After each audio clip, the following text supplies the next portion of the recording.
Good afternoon and welcome to the January 17th Kiwanis Club of Birmingham meeting featuring fellow Kiwanian Mayor Randall Woodfin's State of the City address.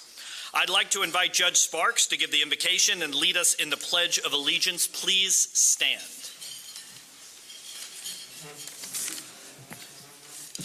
Good afternoon. If you would, please join me in a word of prayer. Our Father and our God, we thank you so much for your blessings today, and we thank you for bringing us to this place. We come before your presence to give you honor and praise because you're worthy of this praise. You are the source of all that is good. You are the source of all our blessings. We thank you, Lord, for every gift that has been given to us, and we only need to glance around this room to remind us that you have brought us from a mighty long way. We thank you, Lord, for the opportunity to come and gather together this day. We also ask you to continue to guide and bless all these ambassadors of justice. We pray your continued blessings over all that our city endeavors to become. And we also ask you for courage to keep fighting for those who are less fortunate, those who are less educated, and simply unable to defend themselves. Guide us to do the work you have entrusted us to do until, in the words you've given to Amos, justice rolls down as waters and righteousness as a mighty stream. We ask that you would guide and direct this gathering so that it is full of wisdom, productivity, and respect for one another. And we lift this in the name of your Son. Amen. Pledge allegiance to the flag of the United States of America and to the republic for which it stands, one nation, under God, indivisible, with liberty and justice for all. Thank you. Thank you, Judge Sparks. I'd like to now call Secretary Meredith Calhoun to the podium for announcements. Meredith. Thank you, JW, and good afternoon, everyone. We're really excited to see so many guests here today. I see many of you continuing to stream in, so please just find your spots and make yourself at home. We're all here to see the mayor give his State of the City address, and we want to extend a warm welcome to all of our guests today. For the sake of time, we of course will not be introducing every individual guest, but just know that we are so pleased that you joined us today. And a round of applause to welcome our guests, please.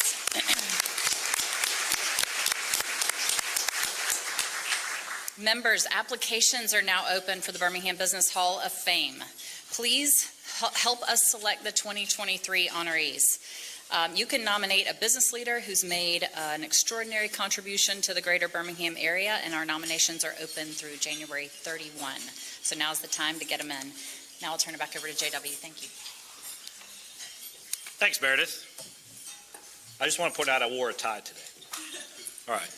I want credit for that. We're going to do our Emerging Leaders introduction. This is a great new program, and I want to invite Chuck Holmes of the Membership Committee to the podium to introduce the inaugural Kiwanis Emerging Leaders class. Chuck. Thank you, JW, and hi, everybody.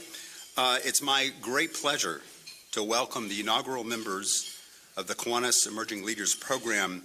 This is a group of civic-minded business and community leaders who will spend a year working alongside us at Kiwanis to develop leadership skills. They'll make new connections and they'll serve the community, and they'll help us serve the community, especially with our club's focus and mission of serving children.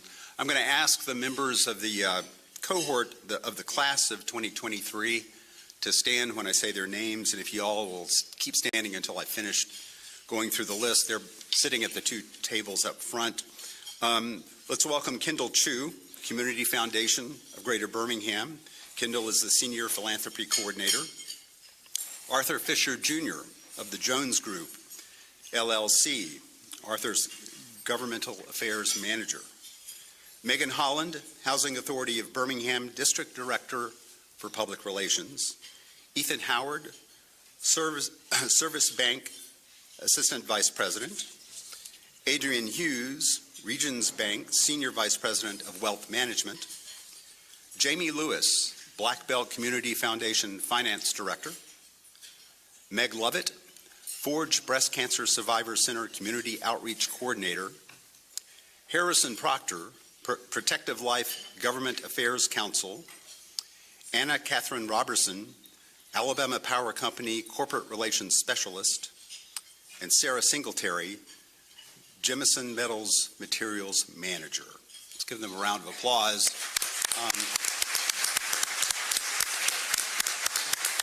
We were overjoyed at the response we got in the call out for applications for this program, and we have a stellar group joining us. Make sure, Kiwanians, that you introduce yourselves to these fine people at the meeting today. If you're interested in mentoring one of these emerging leaders, please reach out to Honora. Again, Emerging Leaders Program participants, congratulations and welcome. Thanks, Chuck. I want to say thanks to the membership committee for this innovative new program, and just on my behalf, welcome. We are excited to have you as the inaugural group of emerging leaders. I know we're going to really enjoy getting to know you and working with you, and we're going to learn as much from you as hopefully you do from us. I just want to make one comment. Boy, is this a great crowd. No surprise. We bring a fellow Kiwanian and my friend the mayor here, who's I know going to deliver a great address, but let's keep this momentum up for all of our speakers. This club is at its best when we are in attendance at this level. So now I'm going to introduce the head table and the guests who are seated at the head table. Please stand when I say your name and remain standing until everyone is introduced. Presiding Municipal Court Judge and Kiwanis Club of Birmingham member, the Honorable Andre Sparks. Alabama Humanities Alliance Executive Director and Kiwanis Club of Birmingham Membership Chair, Chuck Holmes. Founder and CEO of Tessa Commercial Real Estate, your Kiwanis Secretary, Meredith Calhoun. President Pro Tem of the Birmingham City Council and Kiwanis Club of Birmingham member, the Honorable Crystal Smitherman. Councilwoman Smitherman, will you please introduce today's speaker? And as she's coming to the stage, let's give our head table a round of applause, please.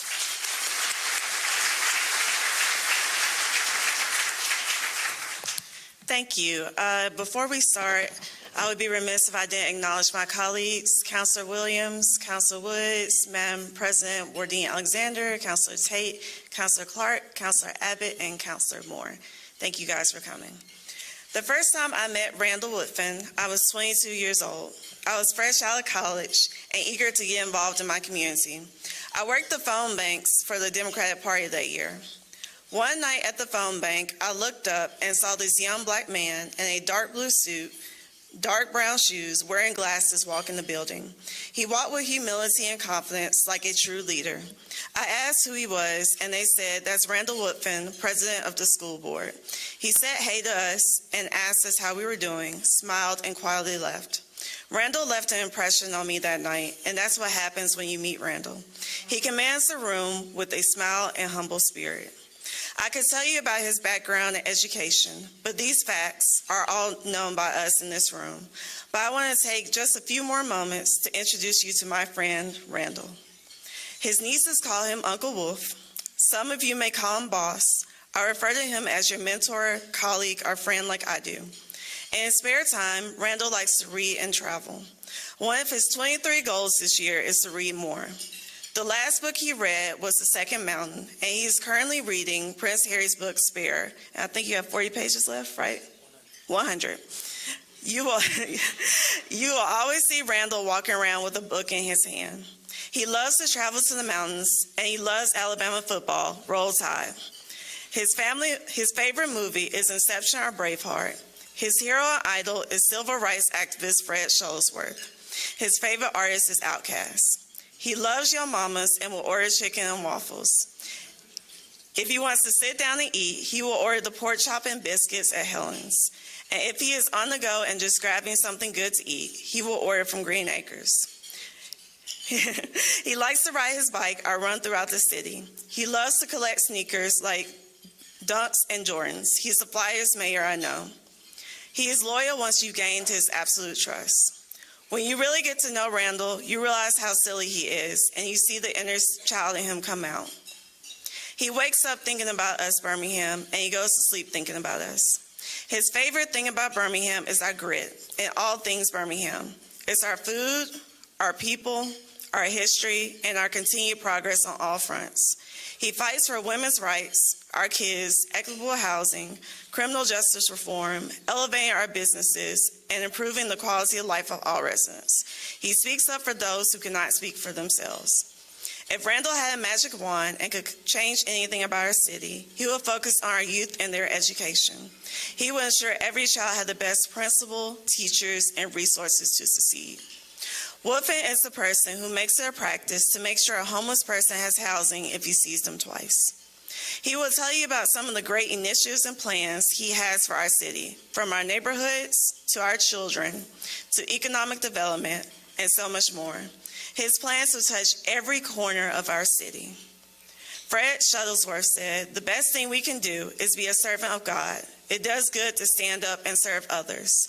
Randall Woodfin is a man of God, servant to the residents of Birmingham, and a leader in his own right. When people look at you, what do you want them to see? When I look at Randall, I see victory, progress, someone who gives their all, joy, kindness, a passionate person, and strength. A short video will be played first, but I want you guys to give a warm welcome to my friend and colleague, Mayor Randall Woodfin.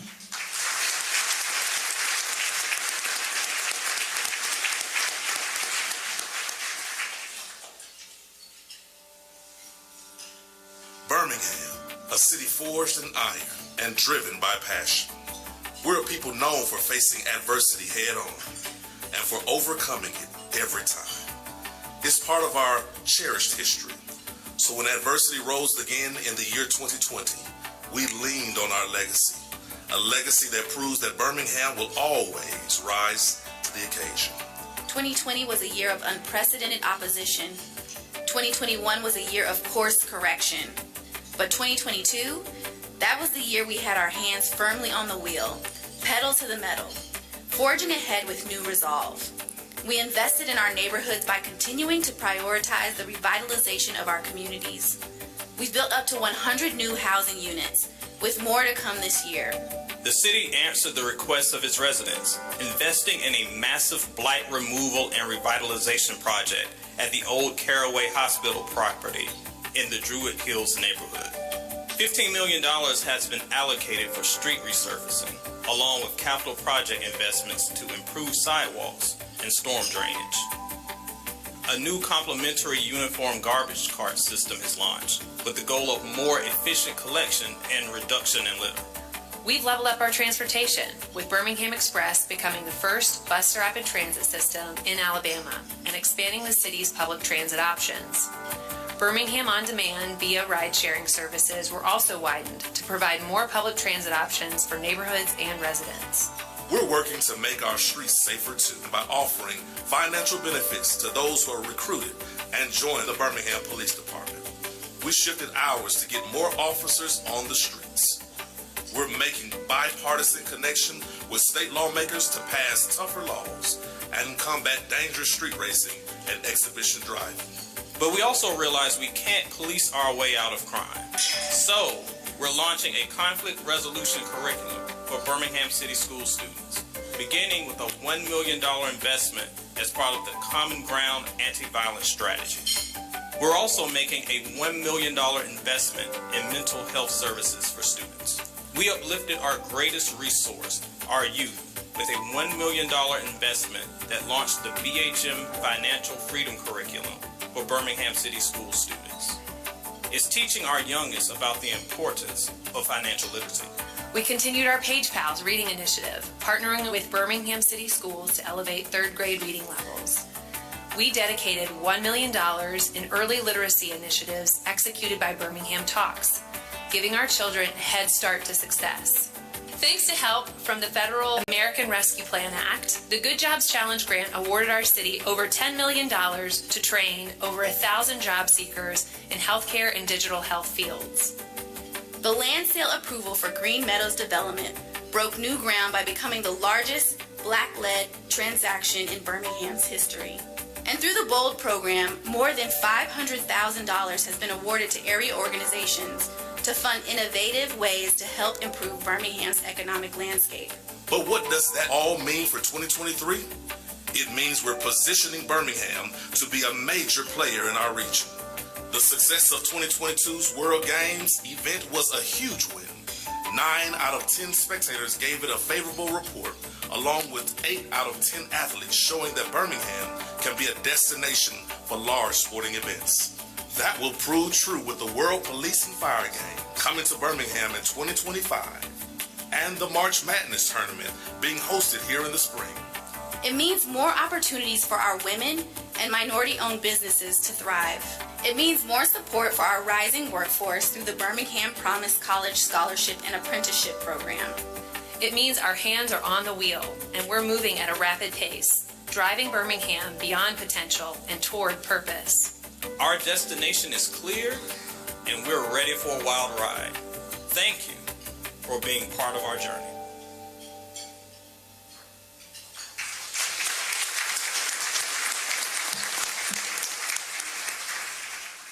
Hey, good afternoon, everybody. It is really, really good to be it's good to be a Kiwanian. Let me start there. But it's good to be with you all this afternoon. I want to thank Crystal Smitherman for that very intentional, warm introduction.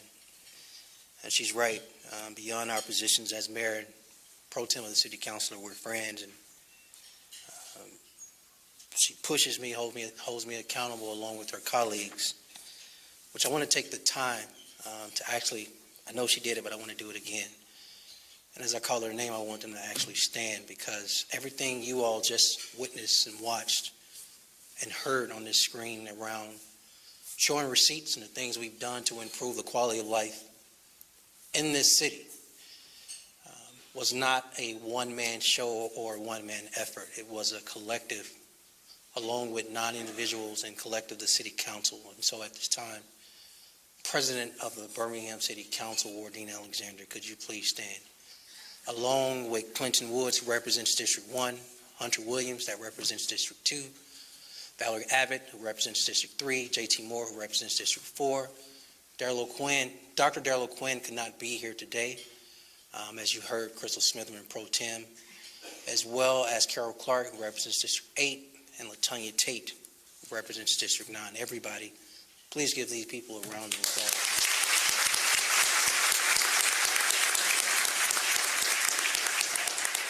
We are extremely proud that we give you no opportunity to collect your popcorn and watch us on Tuesdays, because we are boring. And that is an important thing in city government. Unlike some other forms of government that you all saw recently on multiple days and votes, we don't get down like that, and that's on purpose. Truth is, we represent you, and in representing you, a part of representation form of government is understanding the bigger picture. We don't represent ourselves. We lead by vote, but we also lead by heart. And leading that way, we can set aside our differences and push the collective good for what's the big picture for the city of Birmingham. So I asked JW a question earlier: how long do I have with you all?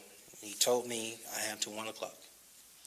And so my purpose this afternoon is to be brief and direct on purpose, and then give way more considerable time to open it up for Q&A and embed a lot of, one, what we've done in this hand, and two, where we're going in this hand together. And so instead of the traditional wrap it up at 12:45, we're going to open it up earlier than that to make sure we can get some of your questions, some of your concerns out, and be afforded the opportunity to respond so you can see where your city and your city government is going on your behalf.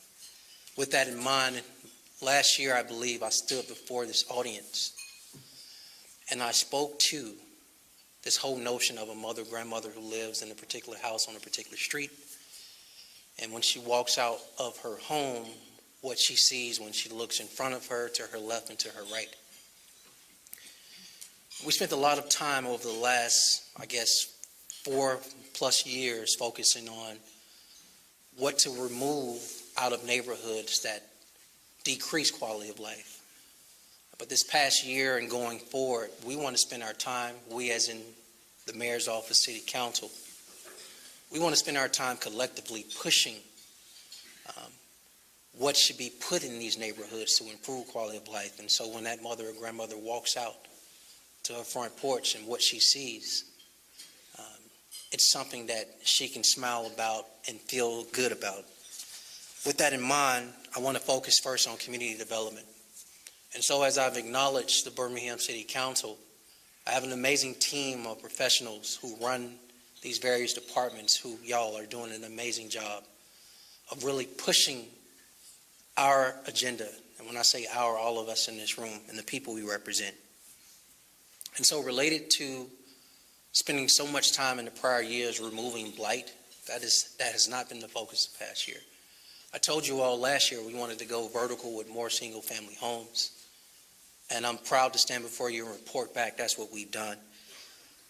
Under the direction of community development, we've been able to have the largest development of affordable housing in our city in the last decade. And that's just in the past year and combined with this upcoming year with considerable amount of new single units coming online.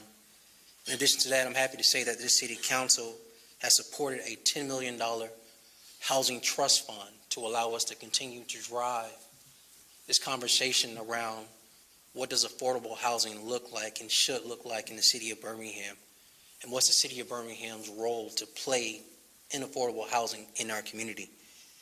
In addition to that, I'm proud to say that this team has created a down payment assistance program with forgivable loans up to $10,000. So in combination with the economic development team, which is the Innovation Economic Opportunity Department, both of these departments combined continue to support our small businesses in our community.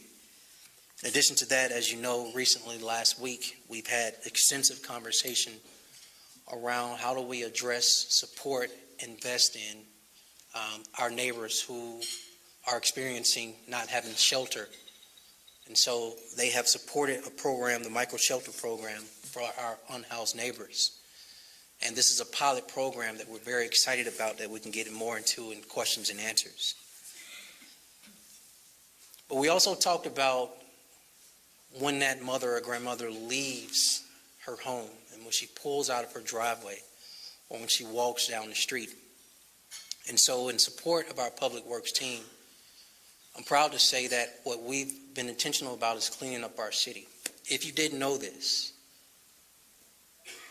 we have been so kind in picking up trash. And because we've been so kind in picking up trash a minimum of twice a week, trash is always on our city streets. What that allows is for those who are always committing illegal dumping or some form of littering to blend in because we're always picking up trash a minimum of 6 out of 7 days a week. And so we're proud to say that we have modernized our form of refuge and collection of trash. That may not sound sexy to you, but trust me, it's something that we needed to do. And so we have moved to uniform trash collection by offering uniform trash bins, a little over 100,000 to our citizens in the city. They will be deployed in a strategic way, but the first 20,000 went out. That allows us to go from picking up trash twice a week to 1 day a week. In addition to that, a uniform lift allows us to go from 3 employees on a truck to 1 on a truck. Those 2 people still, their jobs are safe. They will still remain employed with the city. But this one allows us to be more efficient in how we deliver our trash services to protect our men and women from being hurt by actually physically lifting up and picking up garbage bins and trash bins. But the biggest thing it does is allows us to be more intentional about cleaning up our city. And so in addition to that, what we have now done is partner. There is a minimum of I'm counting out loud. Private sector, public sector includes ALDOT, UAB, Jefferson County, and the city of Birmingham, as well as the private sector led by Claude Nielsen, where we have what's called a Greenway project. This partnership has allowed us to be more intentional about cleaning up the entrance and exit ramps around various areas of our interstates in our city. This has been important, not just leading up to the World Games, but post-World Games, being more aggressive about cleaning up our city. Y'all, this team, along with our team, has collected just in the last 12 months, 36,000 bags worth of litter. I'll be y'all best friend if y'all stop littering. Please stop. Encourage your neighbors to stop as well. But this program is important because we have to continue to clean up our city. Also, if you didn't notice, we've created another pilot program in cleaning up our exits. If any of you recently have gotten off 3rd Avenue North downtown, Arkadelphia exit, 65 other areas, which include Robert Parkway, 20 Avenue I, and other areas, we've done something very simple. Put trash bins off exits. Again, that may sound simple to you, but we have to be very aggressive and intentional how we clean up our city. And what you'll see in 2023 is more rollout efforts around recycling, the education component of recycling, and many other efforts to be very intentional about how our city looks, taking pride in our city, and cleaning up our city. And so I do want to thank our public works teams for all the work they've done as well.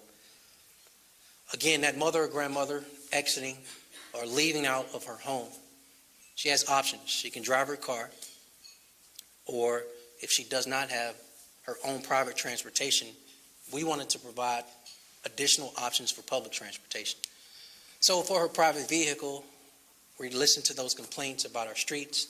I'm proud to say the City Council just 2 weeks ago approved $12 million worth of street paving. That program will begin between end of February, beginning of March, and end in October, of $12 million of worth deployment of dollars to support street paving all over our city in all 9 City Council districts, so I want to thank them for that. But for those who do not have their own private transportation, the bus rapid transit is a game changer to get people from point A to B. That is from home to their doctor's appointment, home to work, home to school, whether it's high school or to a 2-year college in this city. And that is a big deal, and that's important that we continue to provide additional tools in our toolbox to offer public transportation to our citizens. That, along with the expansion of VIA towards East Birmingham, has allowed us to make sure we are affording our citizens, if they need public transportation, to get from point A to B in an efficient way and on time. But we've also partnered with ALDOT. Many of you all have complained for years about the lights on the interstate. They are not our responsibility, but the partnership has been well, and that has improved as far as safety. Moving on and going from place as it relates to our infrastructure, transportation, and housing, I want to talk about people, and then I'll open it up. Economic development has always been important for us as an administration. I'm proud to say, under the direction of Cornell Wesley and his team, we've seen an increase of more than 3,000 jobs, or 3.4 rise in employment opportunity in our city. You saw earlier the capture picture of the World Games, but the economic report, if you all did not know, generated $165 million. If I'm correct, directly towards the city, it was about $110 million. Also, you saw the picture of Northside development at Caraway Hospital. But the biggest thing we are proud of this team, and there's not enough time to list all the things economic development has done. But what we're most proud of is, in combination with our American Rescue Plan team, the Good Jobs Challenge in establishing the healthcare workforce training. I told you all last year that we didn't need to double down, but triple down on our economic identity, which is healthcare. This Good Jobs Challenge that we were awarded $10.8 million allows us to be in a position to add 1,000 new jobs in the healthcare industry, and that is a game changer in not only employment opportunity, but continuing to save lives in this community and statewide. The city of Birmingham does not take credit for that in isolation. Getting the grant is amazing. The opportunity to provide 1,000 jobs is amazing, but the biggest thing out of this is the team approach with the economic development organizations in this community, not just Prosper, not just saying that because you're sitting here, JW. Not just Prosper, not just BVA, but other organizations, UAB and others, that when we collectively decide to do something, there is no stopping the city of Birmingham. So this notion of there is no one-man band, we don't do things in isolation, and moving our economic agenda and tripling down on our economic identity to continue to provide economic opportunities and jobs, this is how we do it, in partnership and support of each other. So I'm extremely grateful for that. But we also got to invest, when I say people, we also got to invest in our youth. And so the things you heard earlier, taking the opportunity to expand opportunities for childhood education program with Birmingham Talks, continuing to invest in mental health, this new robust curriculum around financial literacy, which I know this club can appreciate, and the continued support of Birmingham Promise, not just for 2-year and 4-year colleges and universities, but also the workforce part, investing in youth to be exposed to work opportunities. That's how we continue to change Birmingham. Moving to public safety, I want to be very clear about this. Crime is more than homicides. Crime is also rape and robbery and assaults and theft, and auto theft and burglary. There are many crimes against persons and there are many crimes against property. And I know homicides catches the headlines, but BPD is responsible for many things, and that includes all those other crimes I named. And although we are not where we want to be with homicides in the city, I am proud to say, under the direction of Chief Thurman, that they were able to reduce all those other crimes collectively down by 5.67%. And so most of those crimes, with the exception of auto theft, were either flat or decreased. And that is a testament to their hard work. In addition to that, our ability to be an employer and recruit and attract talent, firefighters, police officers, we've offered incentives, including up to a $5,000 bonus. We resumed our Citizens Police Academy and community walks to continue to engage our community, as well as shifted our police officers to 12-hour shifts to make sure that we have enough manpower, women power on the ground to support actual visibility of our officers being in the streets. But I will continue to state this. Bless you. It is impossible for us to just arrest our way out of crime, and so the notion of prevention and reentry efforts, I do want to take the time to thank the council again for supporting all of these efforts. A lot of them are pushed and under the direction of LaTanya Tate, who's over the Public Safety Committee. But we've launched the conflict resolution curriculum in Birmingham City Schools. That's in partnership. We've also established safe havens at our park and rec centers under the direction of Shanae Bennett. But one of the biggest things we've done, and I see friends here from the health department, many times people get shot. They end up at UAB Hospital. And believe it or not, a lot of people survive. And then what happens is they go back out here and they retaliate. And so what we want to do is not only declare gun violence a public health crisis in our city, which we did a little over 3 years ago, but we need to come up with a robust, programmatic way, and a way to actually produce results on decreasing the possibility of retaliation. And what that looks like is a partnership with the Jefferson County Health Department Health Hospital Linked Violence Intervention Initiative. That's a lot of words, but here's what it does. Community members can now go into the hospital and engage those who survived their gunshot and find a way to provide resources to prevent them or decrease the likelihood of them going out here and retaliate. And that is a fundamental game changer. But there is a program that's probably equally, if not more important than that, and the council just approved it today unanimously. Again, I want to thank them. And that is the Restore program. This program is in partnership with the Jefferson County Family Court.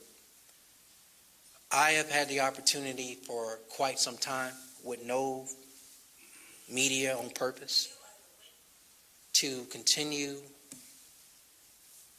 to make visits to our youth detention center. And I'm slowing down and giving you this on purpose because this is important. At this youth detention center, we have young men and young girls between the ages of 14 and 18 who have committed various crimes. and they've committed these crimes and they have various issues. And when I talk to them, I take off the mayor hat, I put on just a simple person, Randall, and tell them, I've been in this building before as a visitor when my brother was locked up in this facility. And I share with them, there's a road that can get worse than this if you don't change. But there are others who will participate. And so this Restore programs allows us to provide wraparound services for these young men and young women who are locked up in state custody. Why is that important to you in this room? Because over 80% of these young men and young women are more likely to either kill or be killed when they come out. They are more likely to not see the age of 25 or 30. And so if we make the necessary investments for this group of young people, we can change Birmingham's trajectory related to crime and particularly gun violence in our city. Thought that was important for you to know, which brings me to my last people group. Do not forget that the city of Birmingham is an employer. We employ over 3,000 plus people. It is my job as an employer, city council job as an employer, to continue to do everything we can to invest in our employees. That is more than just a base salary, base benefits, pension, etc. There are other things we have to do to continue to attract talent and retain talent in our city. And so I'm excited that the city council, just within less than a year, has already approved a 5% cost of living adjustment. And presented before the council 2 weeks ago was a resolution of intent to, in the near future, provide an additional 5% cost of living adjustment, which allows us to give our employees a 10% pay raise, cost of living adjustment, within 1 year. In addition to that, we continue to offer incentives around hiring police and fire. But the biggest thing we just announced that has only been live and up for less than an hour is a 12-week paid parental leave. Parental is the term, not maternal, because we also want to support fathers as well. And that is unique in the sense that I believe we are the first city in the state of Alabama to offer, as of today, effective immediately, 12-week paid but parental leave for our employees. We hope, thank you.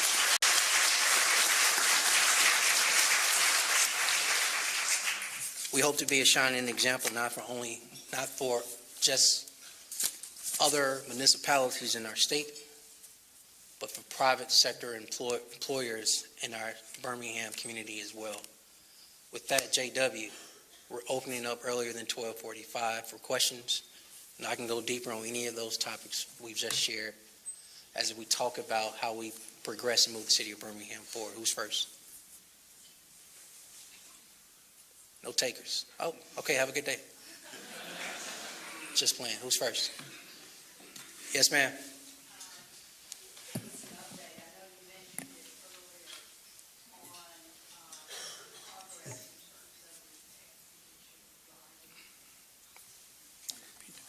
Yes, I'm going to repeat the question. The question was, can you please provide an update on exhibition driving? And so what we have found in our community is that the city of Birmingham is not the only place this exists. It exists in the suburbs, it exists in rural Alabama, it exists in other cities across the nation.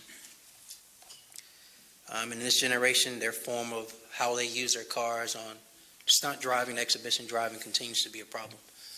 You also know as well that it is not isolated to public roadways and right-of-ways. It is also on private parking lots, church parking lots. It is a problem. And so what we've done is multifold things to address this issue. One, of course, is our police officers and how they address this issue. Sorry to inform you, police officers can't be at every intersection, so we will not be able to prevent every form of exhibition driving that you all see or call us on. But in addition to that, we partner with James Fowler and the Department of Transportation to be in a position to continue to put down additional speed bumps in our community.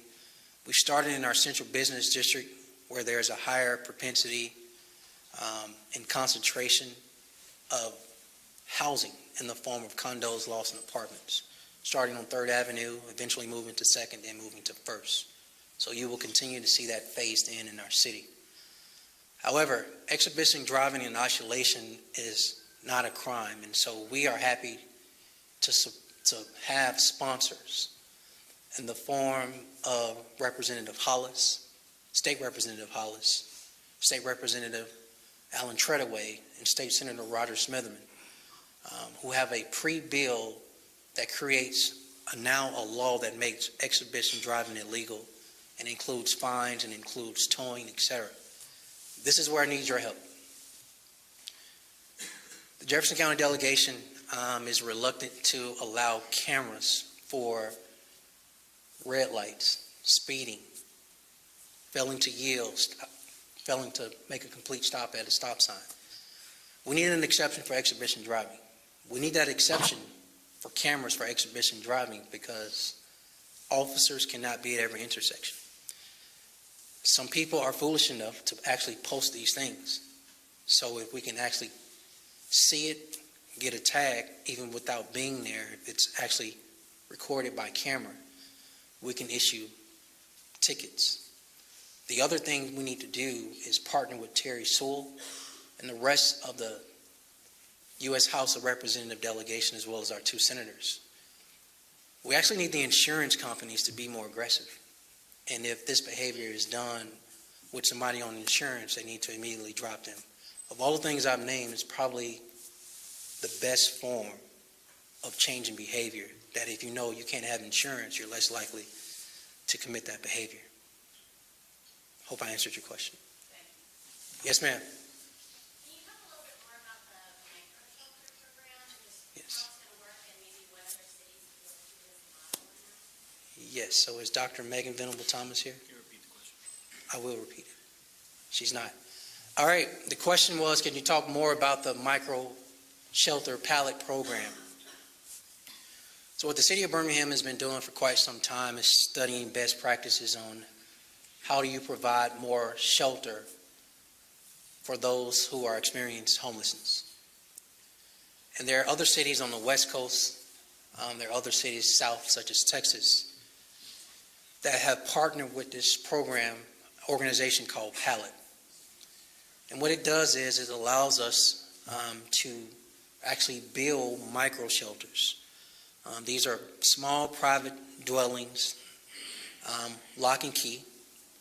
But in addition to that, it's built in actually a community space that allows for a community bathroom that includes shower, toilet, etc.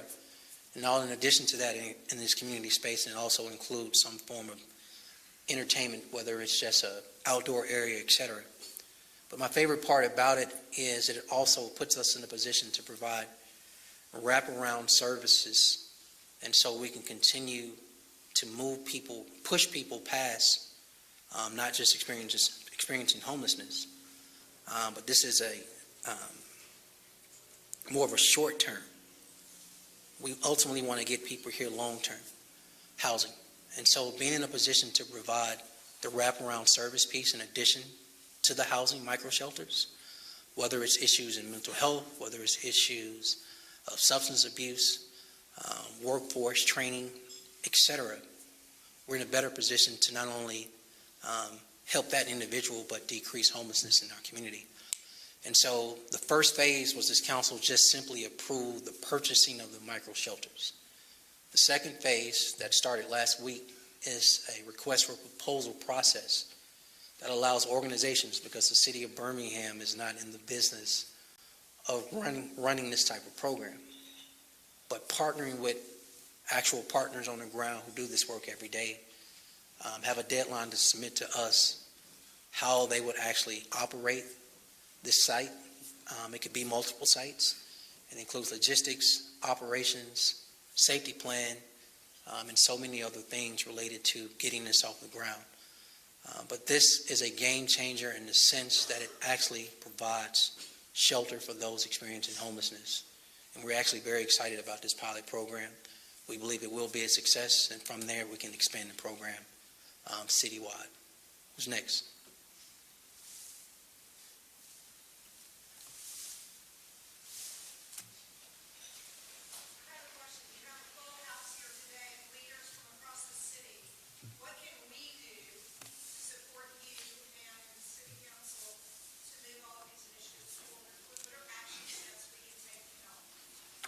the biggest action steps I can tell this room full of very capable people who are committed to and love Birmingham as much as I do.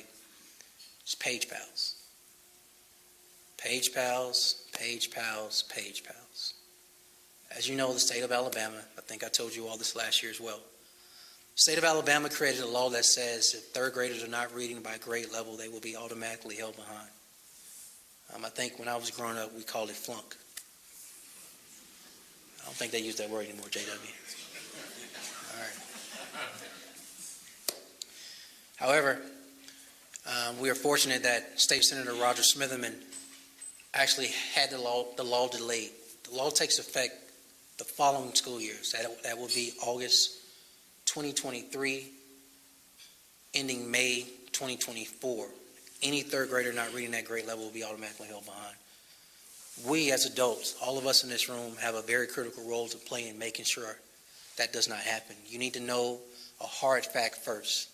A little over 40% of our third graders are not reading at grade level. That's unacceptable. If we leave it to just our teachers and parents and principals, that number will not decrease. So we have to join in. Page Pals gives you all an opportunity to do that, and we need to build an army of volunteers to directly engage our third grade children reading. It allows you to go into a school, into a library, and engage a child one-on-one, anywhere from 15 to 30 minutes of reading. And trust me, it has a positive return.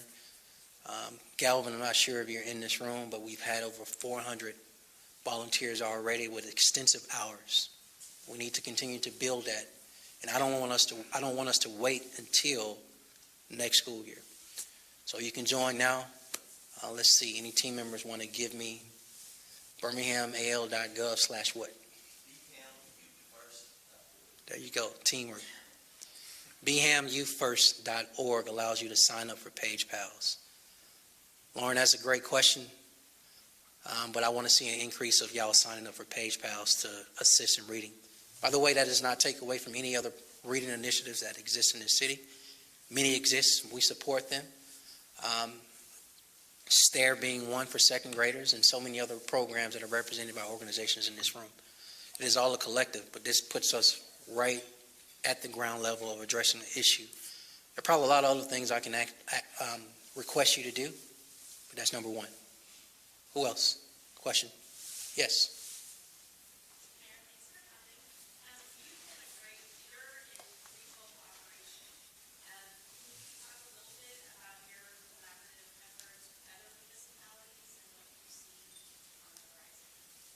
Yeah, I can do that. So you all got to know that's intentional work. Yes, JW said I better repeat the question or he'll beat me up. The question was, can you share more about the effort on regional cooperation? The city of Birmingham is one of 30 plus cities in Jefferson County. That does not make any sense to have that many cities in one county. And that causes a push-pull on our effort to drive whatever agenda we have for the collective in this footprint we call Birmingham. What we've done over the last 5 years is be very intentional about our relationships with each other. And so we meet on a regular basis.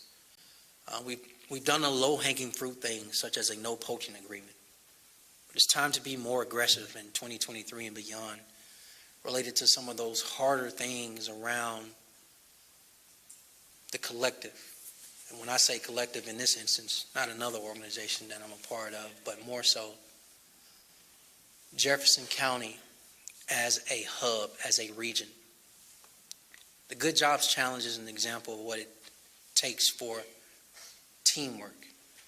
Regional cooperation says, for me, we have to continue to push an economic agenda that works for everybody. Birmingham can't just be a commuter city where folks in the suburbs just come in and work and leave. We also got to make sure folk in the city have opportunity.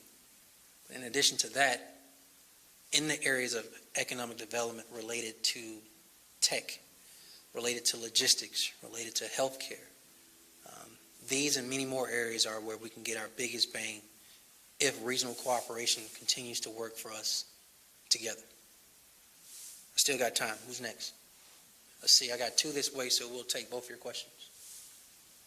Ladies first. Hey, Kathy.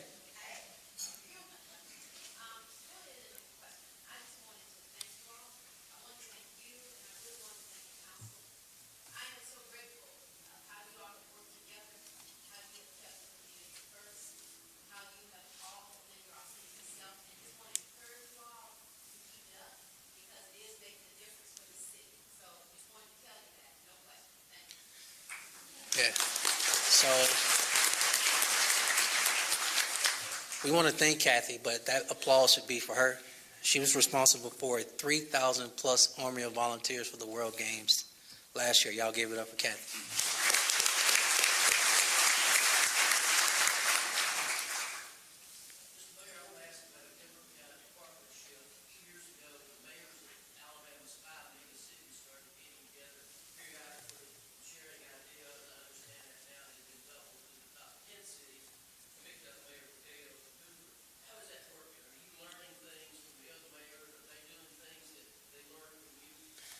We are. So the question was around a few years back, my predecessors and other mayors for the largest 5 cities in the state of Alabama came together and created an organization called the Big Five.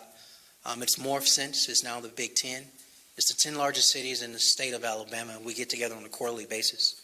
And so I believe the end of this month, first quarter of this year, we will be down in Mobile.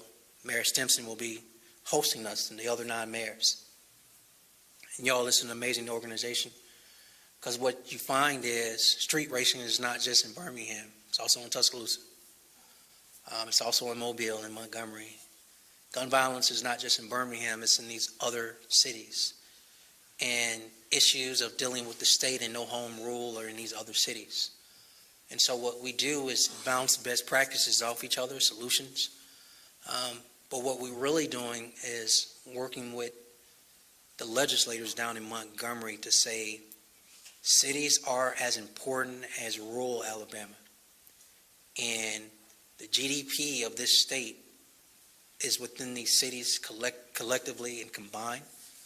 And the issues we have are important, and we need the state's help, whether it's tax issues, whether it's gun violence issues and public safety issues, and so many other issues, infrastructure, et cetera, gas tax.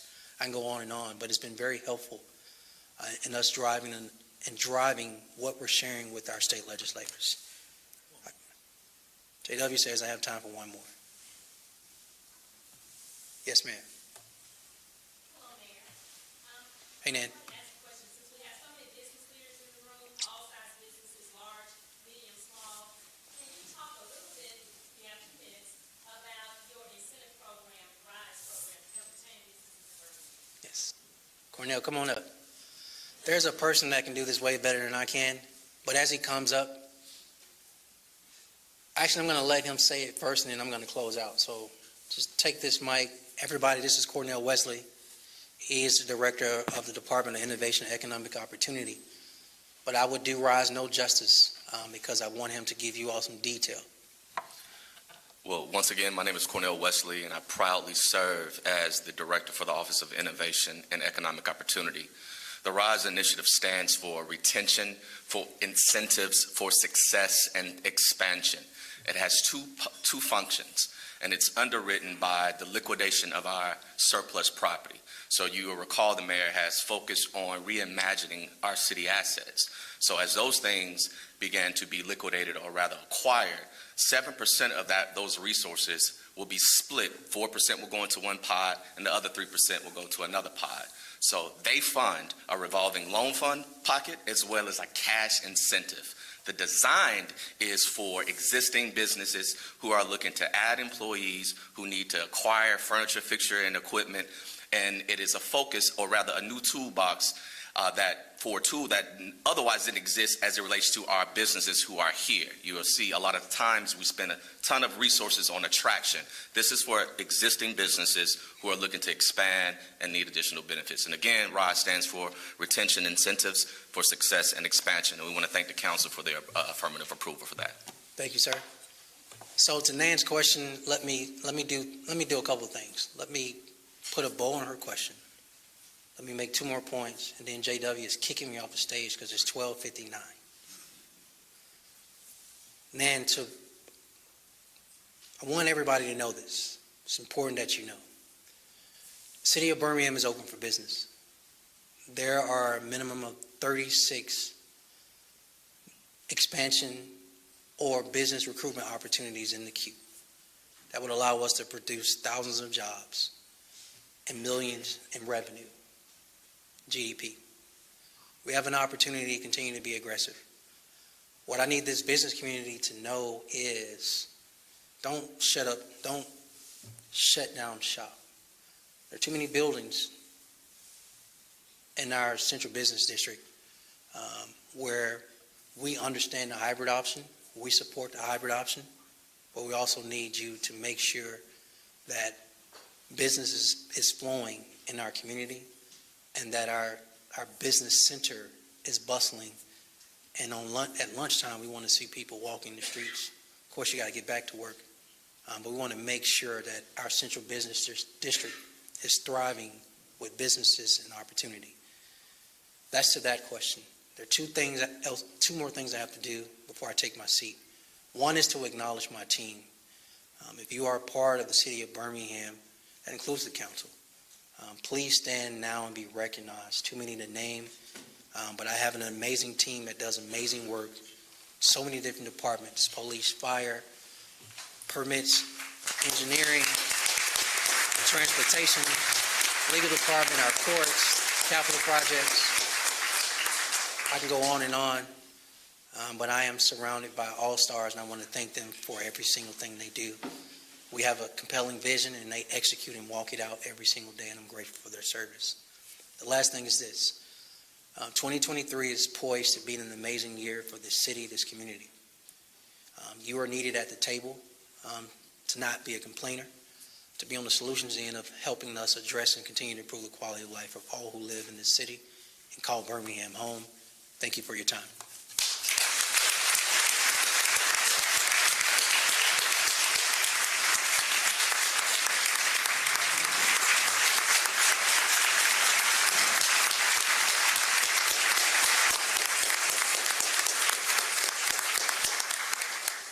The mayor commented to me when he first sat down that this room has gotten a lot younger than when we first joined Kiwanis a long time ago. I think there are two reasons for that. One is certainly that this is a younger room, and second one is we're getting a lot older. But I think you heard today why we could be so proud to have Mayor Woodfin as our mayor, and so proud to call him a fellow Kiwanian. And just thanks again, and let's give another round of applause to our mayor. We look forward to seeing every single person who's here this week next week. For Speaker Ben Hunt, Chief Investment Officer.